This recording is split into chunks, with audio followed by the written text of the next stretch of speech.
It was supposed to be just another glamorous night at the capital's most exclusive restaurant, until a bottle of red wine stained the emerald green dress of a pregnant woman.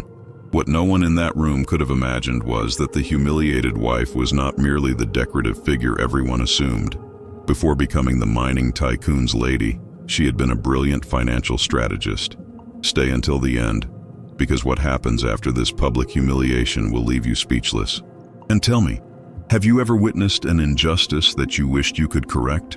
The crystals of the chandelier swayed gently as the country's economic elite gathered for the annual Business Awards ceremony.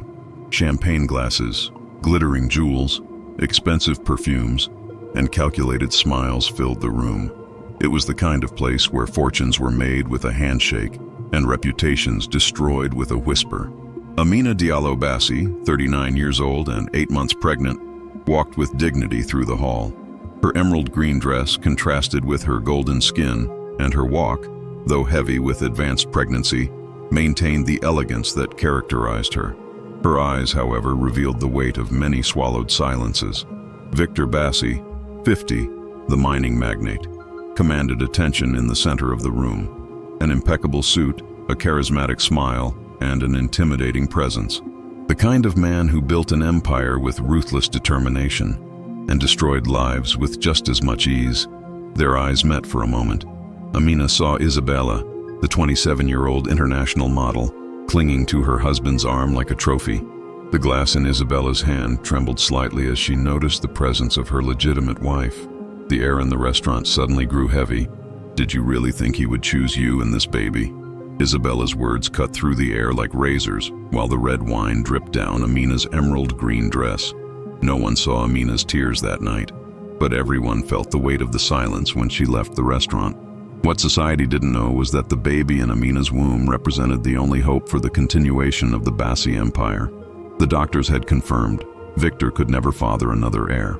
Can you imagine what an intelligent and underestimated woman is capable of when she has the time, resources, and a powerful reason? Keep watching, and you'll discover why you should never humiliate a mother-to-be.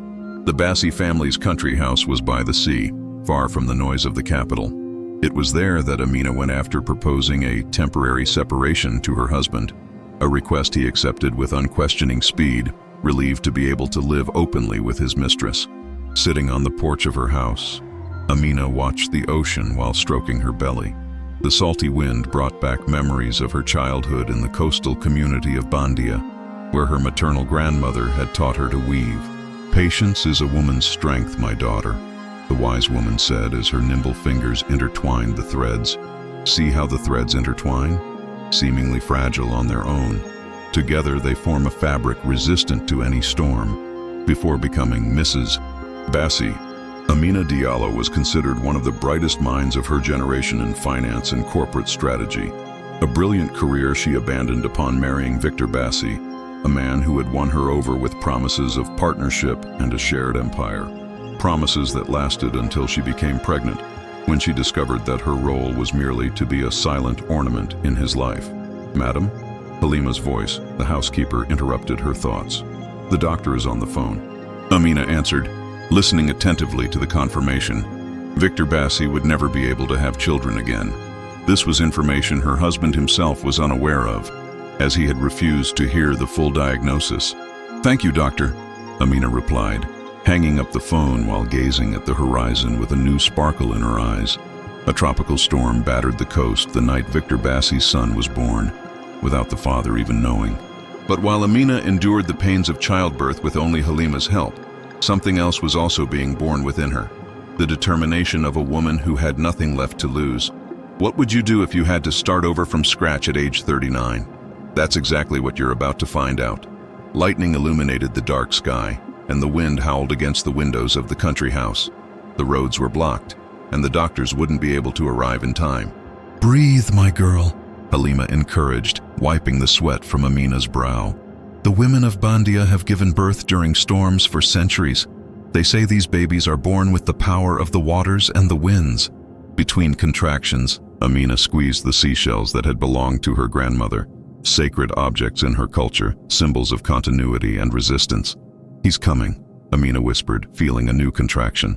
Hours later, when the storm finally subsided, the first rays of sunlight found Amina cradling a healthy baby boy in her arms. Kofi, she named him, kissing the baby's forehead. Born in the storm, holding the seashells, she swore an oath. "By our ancestors, I swear that you will have everything that is rightfully yours, my son, and that the empire your father arrogantly built will be yours, rebuilt with wisdom." That same night, miles away, Victor Bassi was celebrating his birthday at an extravagant party, without even imagining that his only heir had just arrived in the world.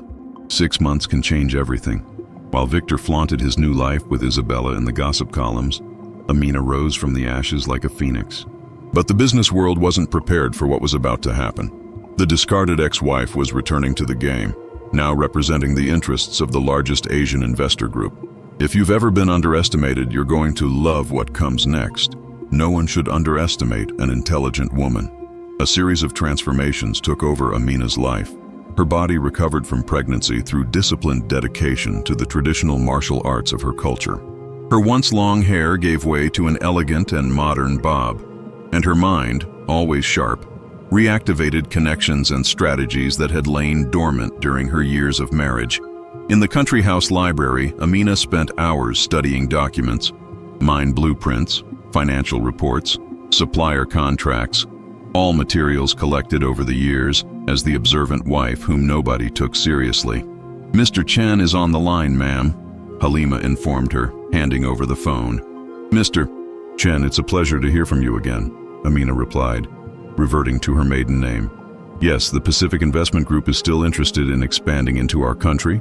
"Excellent. We need to talk." In the crib beside the work table, little Kofi slept peacefully, oblivious to the fact that his mother was about to rewrite the history of an empire. "Prepare my trip to the capital," Amina instructed Halima. "It's time to get back in the game." Meanwhile, in his office in the capital, Victor Bassi received intriguing news. A group of Asian investors, whom he had been courting unsuccessfully for years, had finally shown interest in negotiating. The only condition, the meeting would be conducted by their new consultant for the continent. "Who is this consultant?" asked Victor, annoyed that he hadn't been contacted directly. "A former executive who has been out of the market for a few years," her assistant replied. "Her name is Amina Diallo." The silence in the meeting room was absolute when Amina entered, unrecognizable in her impeccable navy blue suit and with the confidence of someone who knows exactly what she's doing. Victor's eyes widened in shock, but the real coup was only beginning, for Amina carried with her not only business proposals, but detailed knowledge of all the weaknesses of the Bassi Empire. "You won't believe what she does next." "Leave a like and tell me. Would you go back to prove your worth, or would you move on?" "Gentlemen, as a consultant for the Pacific Investment Group, I am here to assess the possibilities of a partnership with Bassi Industries." Amina began the meeting, her voice firm and professional. "Our preliminary analysis indicates some areas of concern that need to be discussed before any agreement." Victor, still reeling from his ex-wife's transformation, tried to maintain his composure before the assembled executives.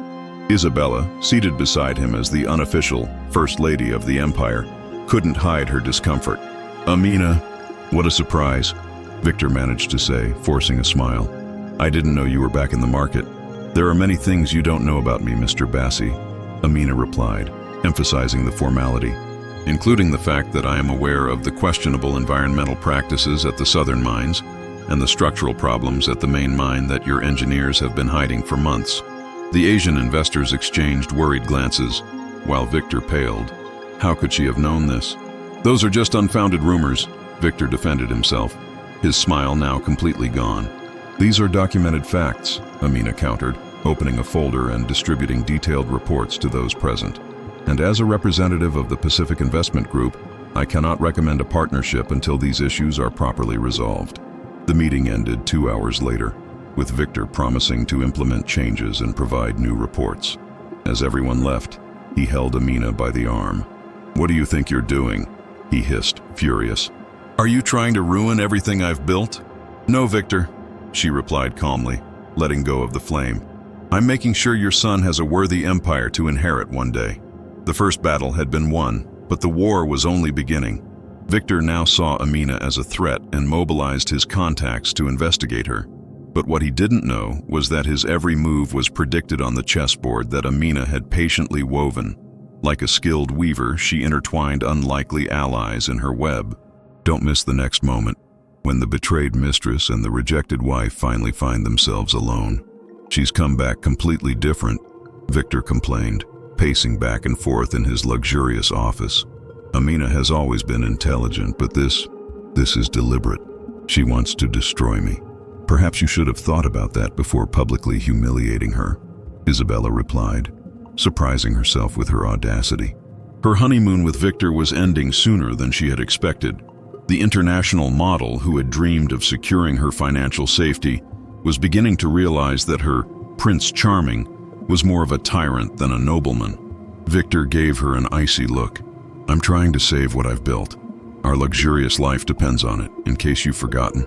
That same week, the traditional fishing season celebration would take place in the coastal region where part of the family's business was located. It was an important cultural event, and Victor needed to attend to maintain appearances with the local community.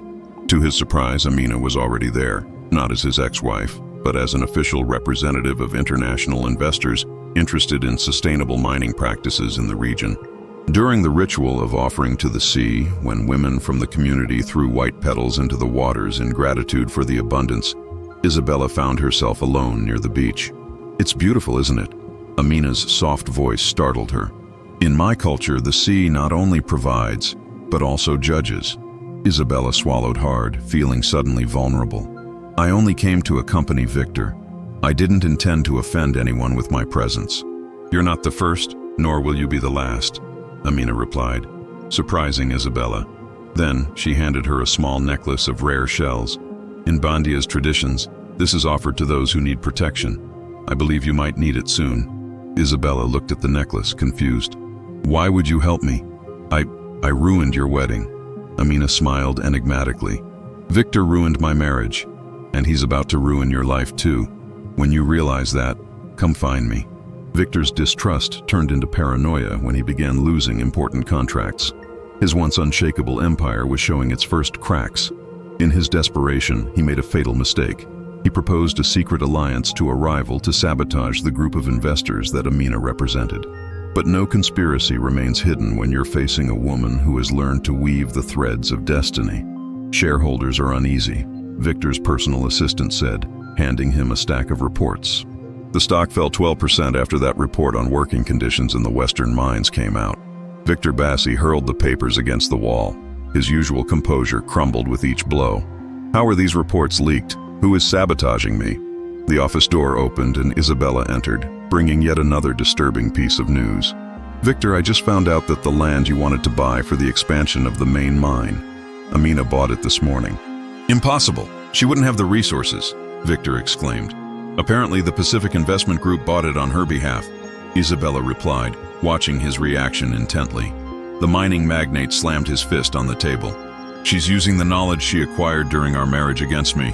All the lands I mentioned as strategic, she's systematically acquiring every single one of them. That night, Victor invited an old rival, Solomon Tekka, owner of the country's second-largest mining company, to a private dinner.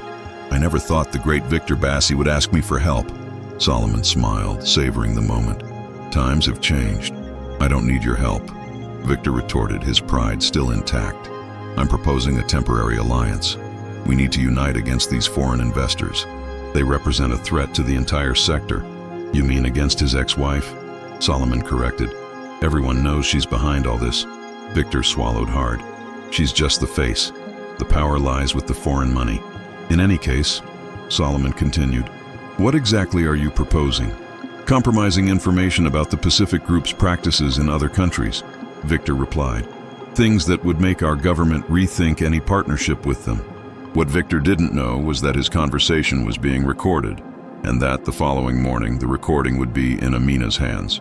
A devastating flood hit the mining region, revealing what Victor had tried to hide for years. Dilapidated dams, ignored safety protocols, and communities at risk. Amid the chaos, while Victor's empire demonstrated incompetence, Amina emerged as a natural leader, mobilizing the women of the community in rescue operations that saved hundreds of lives. The image of the pregnant woman who was publicly humiliated a year ago has now been completely transformed. Keep watching to see what happens when dignity triumphs over arrogance. Torrential rains had been battering the region for days. Warnings of the risk were ignored by Bassi Industries, which kept operations running at full capacity until one of the dams could no longer withstand the pressure. Water flooded villages, destroyed crops, and left families homeless. Images of the tragedy circulated around the world, and responsibility fell squarely on Victor. Coincidentally, the natural disaster occurred during the visit of the foreign investors, who witnessed both the disaster and the company's incompetent response. Amina, on the other hand, mobilized immediately. Knowledgeable about local traditions and respected by the community, she organized a group of women fishers, experts in navigating turbulent waters. "Our ancestor Yamoja will not abandon us," she told the women gathered on the beach. "Our grandmothers sailed these waters during storms to save shipwrecked sailors. Today, it is we who must honor that legacy." In traditional boats adapted for rescue, the women braved the rough waters to reach isolated areas that official helicopters could not access. The Pacific investors, led by Mr. Chen, watched the operation with admiration. "Extraordinary," he commented as he observed Amina coordinating the efforts. "She knows both the corporate world and local traditions. That's why she's our most valuable advisor," another executive replied. "And that's why we'll completely reconsider our investment strategy here." Meanwhile, Victor faced the wrath of the press and shareholders. Stocks plummeted, and rumors of government investigations began to circulate. "We need an immediate damage control strategy," he instructed his advisors. "Blame the extraordinary rainfall. Talk about unpredictable weather phenomena. Anything to deflect attention from our responsibility."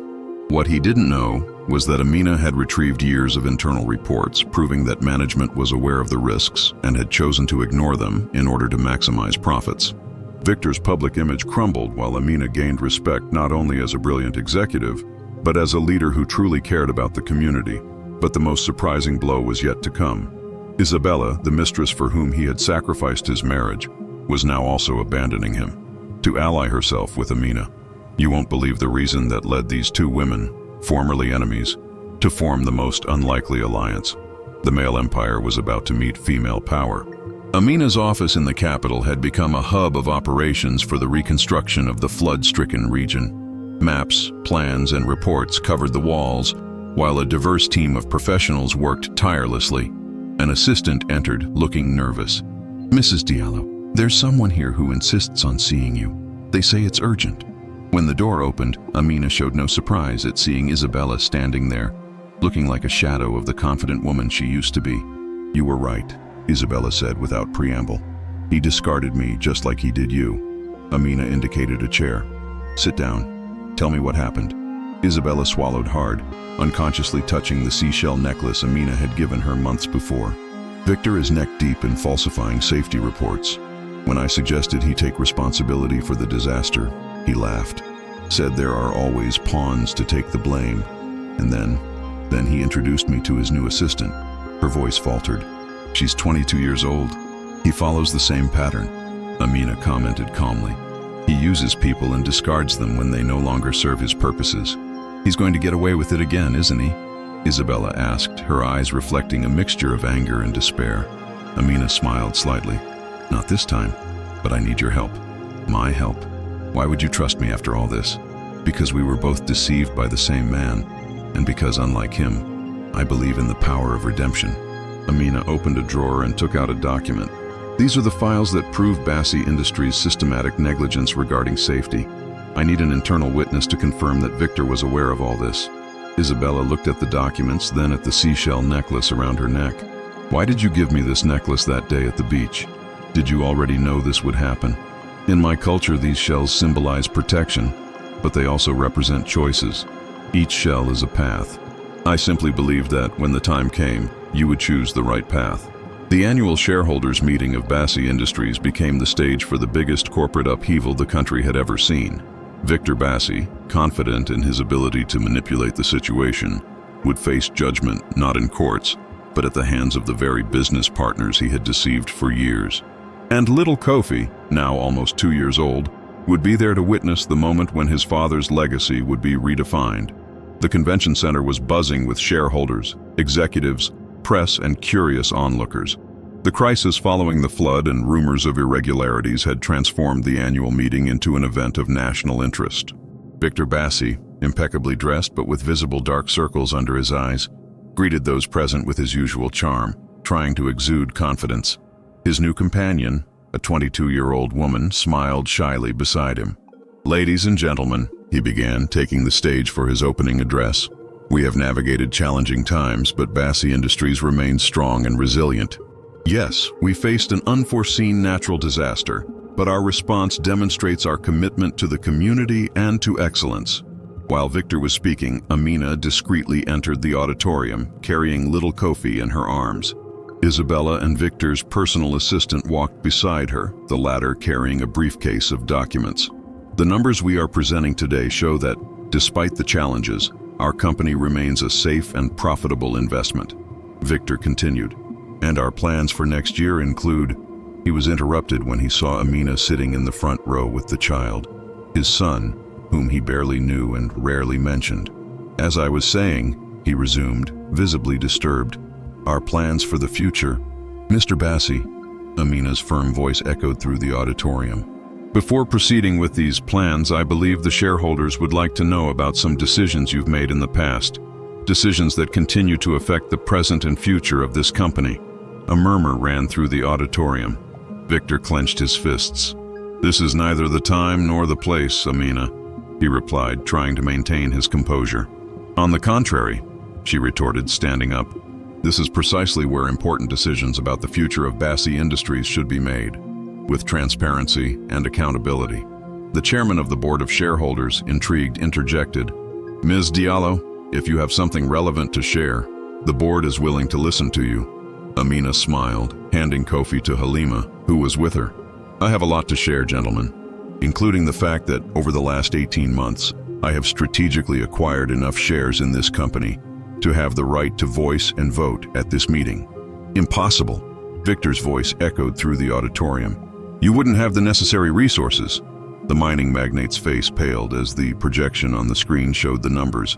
Amina Diallo now controlled 23% of Bassi Industries' shares. The moment had arrived when the woman he had humiliated would reveal not only his masterful plan, but also a vision of a future he had never been able to imagine. "This is the turning point you can't miss. Not only do I have the resources," Amina replied calmly, "but I also have the support of the Pacific Investment Group, which recognizes the potential of this company, when managed ethically and responsibly."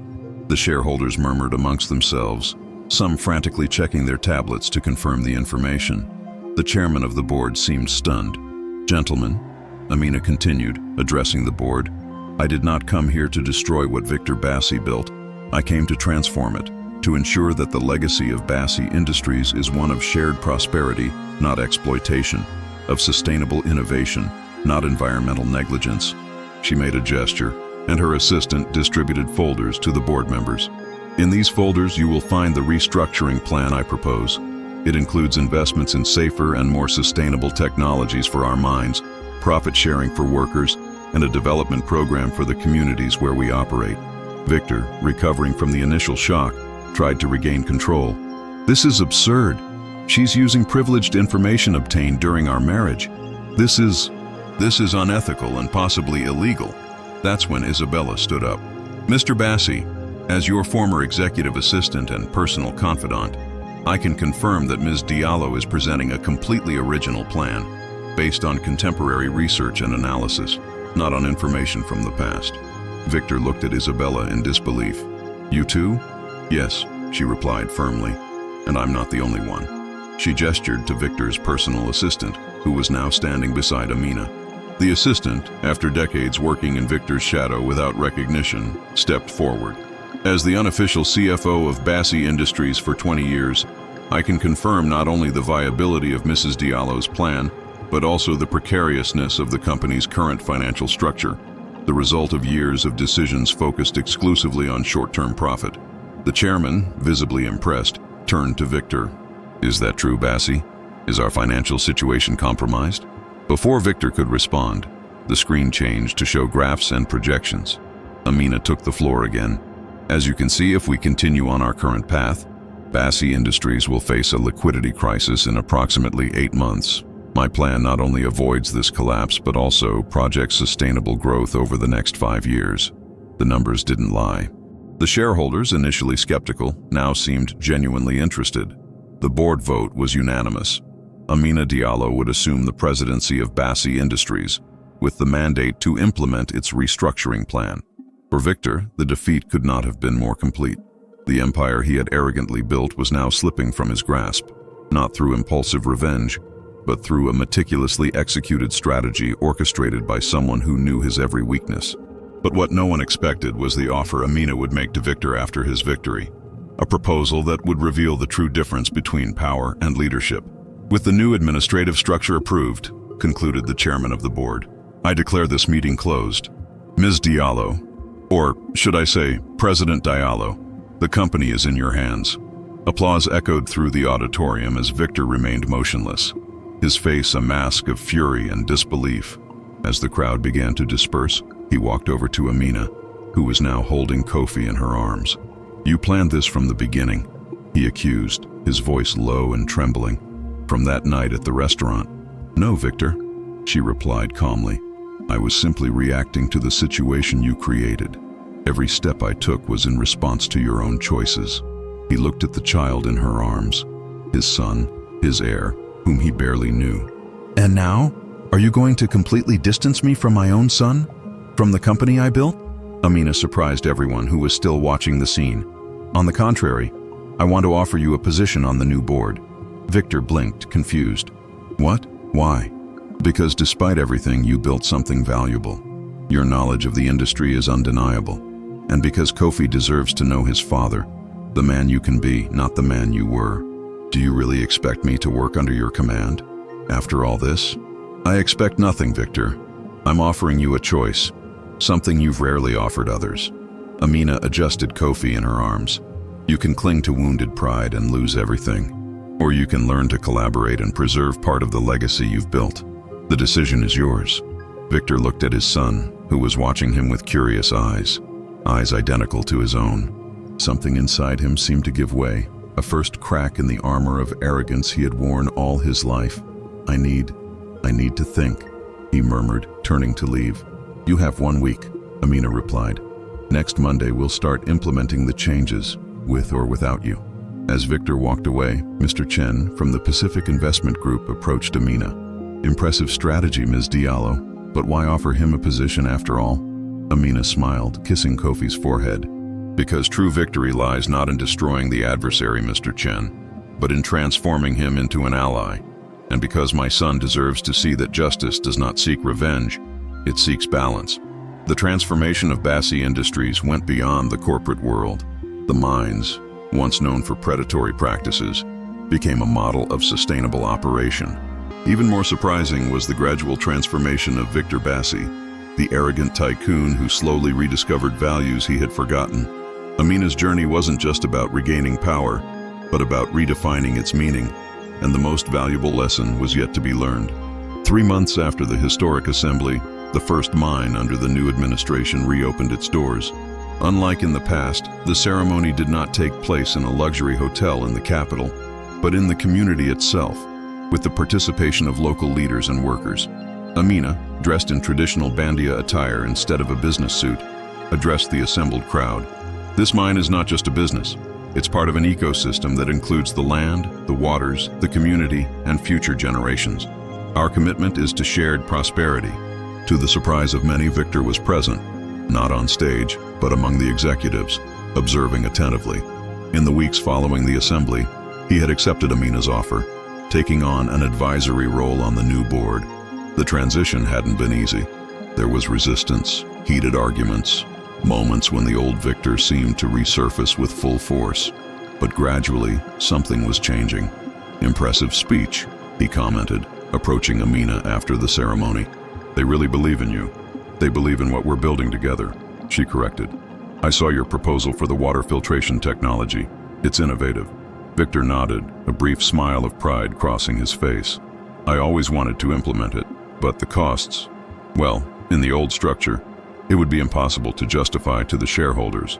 And now she realizes that the real cost was not implementing it, Amina observed. The diseases in the community, the contamination of the river. Yes, he admitted, surprising himself. You're right. That afternoon, Kofi had his first formal lesson with his father about how the mines worked, a Bassi family tradition. Victor, initially uncomfortable with the child, discovered a patience he never knew he possessed. "He's got his intelligence," Victor commented to Amina as they watched Kofi playing with miniature mining machines. "And his persistence. He has the best of both of us," she replied, "and he deserves a better world than the one we found." Victor was silent for a moment, then said something he never imagined he would say.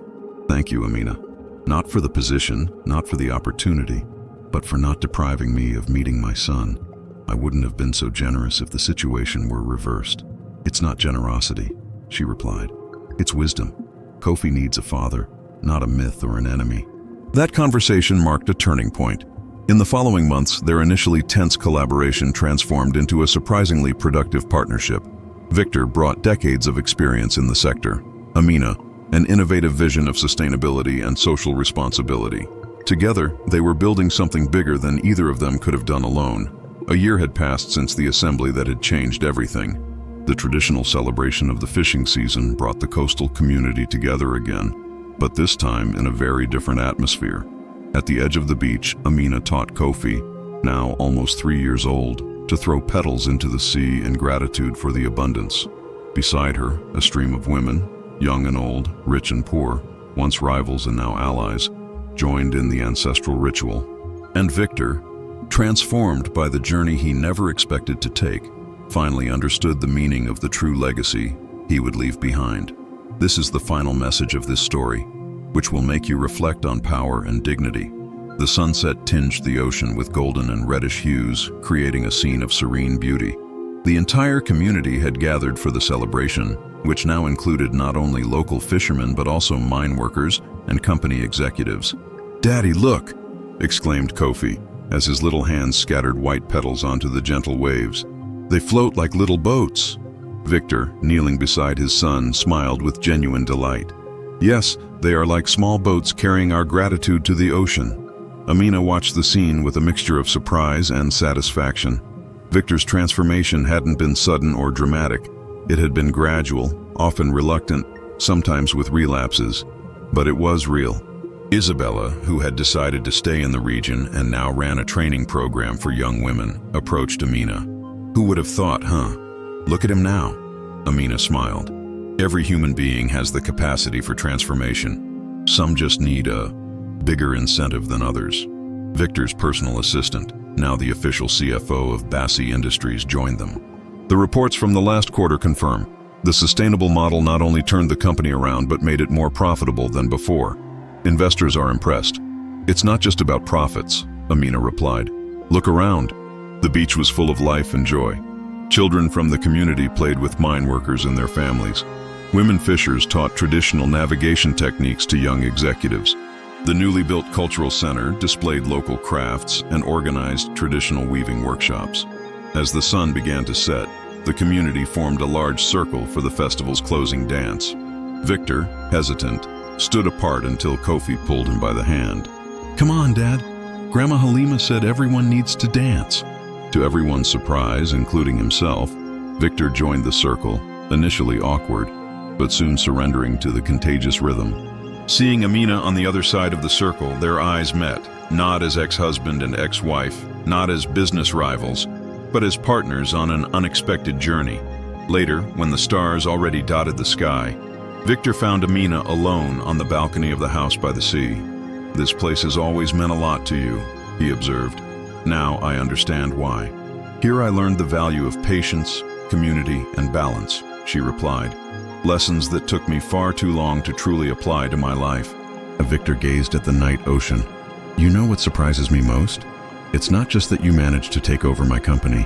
It's that you managed to make it work better than I ever could." Amina smiled. "I didn't take your company, Victor. I saved our legacy, for Kofi, for the community, and even for you. There is still so much to do," he reflected.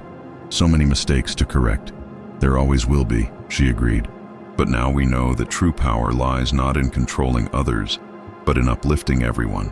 It lies not in accumulating wealth, but in distributing opportunities." Victor looked at the house where Kofi slept peacefully. "Our son will have a world different from the one we had." "Yes," Amina agreed. A world where dignity is not the privilege of the few, but the right of all. Where success is not measured by what one possesses, but by what one builds together. The last lights of the festival reflected on the ocean, tinging the waves with the same hues as the wine spilled at the beginning of this story, but now representing not humiliation, but transformation. Like the shells woven into the necklace that Amina had given Isabella, the seemingly fragile threads of compassion, wisdom, and dignity had created a fabric strong enough to sustain not just one family, but an entire community. And so, under the starry sky of Bandia, a new chapter began to be woven, thread by thread, day after day, with the patience that only the truly strong know.